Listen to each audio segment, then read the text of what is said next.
নমস্কার। জয় কৃষ্ণ কালী মায়ের জয়, জয় কৃষ্ণ কালী মায়ের জয়, জয় কৃষ্ণ কালী মায়ের জয়। বন্ধুরা সব কেমন আছো? আমিও ভালো আছি।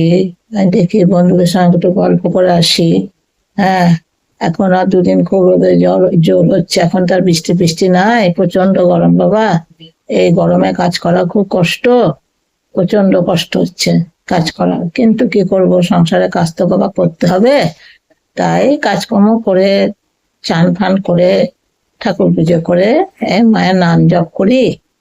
যেদিন পারি 108 বার করি, আর যেদিন পারি না সেদিনকে ওই জন্য ফোন করলাম। হ্যাঁ, এই ভিডিও করতে বসলাম, এই ঠাকুরের নাম জপ করব।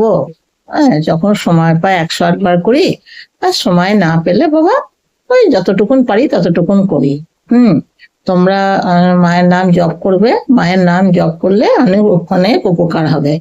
হ্যাঁ, কৃষ্ণকালী মা হচ্ছে জগৎ বিখ্যাত। হ্যাঁ, চলন্ত।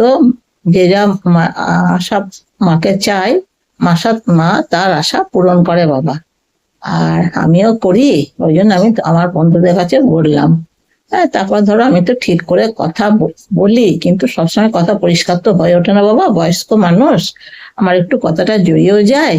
আর একটা কথা 2 বার 3 বার বলি। হ্যাঁ, তোমরা কিছু মনে করো না, বয়স্ক ঠাকুমা দিদিমা তো আমার হয়ে যেতেই পারে, কি করব বলো। যদি ভুল ভ্রান্তি হয় তোমার ঠাকুমাকে একটু ক্ষমা ধারণা করে নেবে, আর কি করব।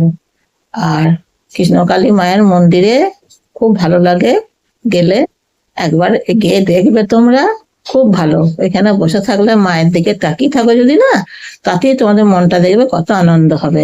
হ্যাঁ, মায়ের মুখটা এত সুন্দর, কৃষ্ণকালী মায়ের মুখ দেখলেই খুব ভালো লাগে। এবার 5টার সঙ্গে কত গল্প হলো মায়ের মন্দিরে বসে থাকলে। তারপরে ধরো মায়ের পুজো দিতে গেলে, মায়ের ওইখানে পুজো কিনতে হয়, পুজো কেনারও সব ব্যবস্থা আছে।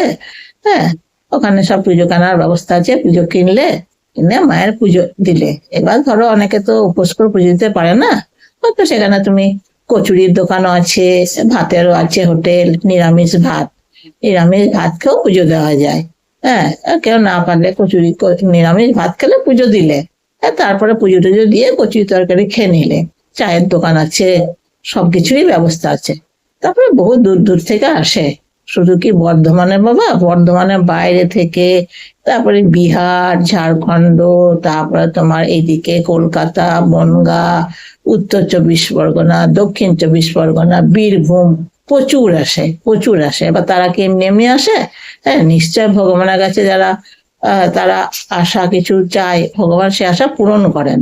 হ্যাঁ, আর কৃষ্ণকালী মা এমনই মা, ও মা প্রত্যেকের আশা, প্রত্যেকের আশা পূরণ করেন। হয়তো তুমি একদিকে চাইলে মা অন্য ধার দিয়ে পূরণ করে দিলেন, কিন্তু মা দেন না এমন না, মা অবশ্যই দেন। কারণ আমি বিশ্বাস করি, কারণ আমারও 2-4টে জিনিস হয়েছে। হ্যাঁ, আশা করি আমার আরো যেগুলো আছে মায়ের কাছে আমি ভক্তি করে ডাকলে মা আমার সেটাও পূরণ করবেন। বুঝতে পেরেছো বাবা? তা তোমরা একবার আসবে, এসে দেখে যাবে মায়ের মন্দিরে। মায়ের মন্দির জায়গাটা খুব ভালো, তবে একটু দূর তো, আমাদের বর্ধমানের মধ্যে হলো, আমাদেরও একটুখানি দূর আছে। তোমার ওই টোটো মোটর সাইকেল করে যেতে হয়। তা আমি তো আর টোটো করে যাবো কি, উঠতে পারি না, মোটর সাইকেলও তাই, তো যা করে 8-8 বার যাই বা যাবো। কারণ আমার মনে বিশ্বাস আছে, হয়তো আমি মায়ের কৃষ্ণকালী মায়ের কাছে আমার যাওয়ার আগ্রহ ইচ্ছা আছে, আমি যেতেও পারবো। বুঝতে পারছো বাবা? তা তোমরা একবার আসবে, এসে দেখে যাবে। তারপরে আরো অনেক অন্য কথা, পুজো আসছে, কখন কি বন্ধ থাকবে না থাকবে, আমি আর অন্য কথা তোমার আমার পরের ব্লগে বলবো, তোমরা দেখে নেবে কেমন বন্ধুরা। তা তোমরা আমার চ্যানেলটা একটা সাবস্ক্রাইব করে দিও, লাইক করে দেবে। আমি জানি আমার বন্ধুরা দেবে, আমার এটা আছে, যে আমার বিশ্বাস আছে। হ্যাঁ, তবু তোমাদের কাছে একবার বললাম, কেমন বন্ধুরা? হ্যাঁ, ঠিক আছে তাহলে। হ্যাঁ, সবাই ভালো থেকো, আমি আসছি। হ্যাঁ, জয় কৃষ্ণ কালী মায়ের জয়, জয় কৃষ্ণ কালী মায়ের জয়, জয় কৃষ্ণ কালী মায়ের জয়। টাটা, রাখছি।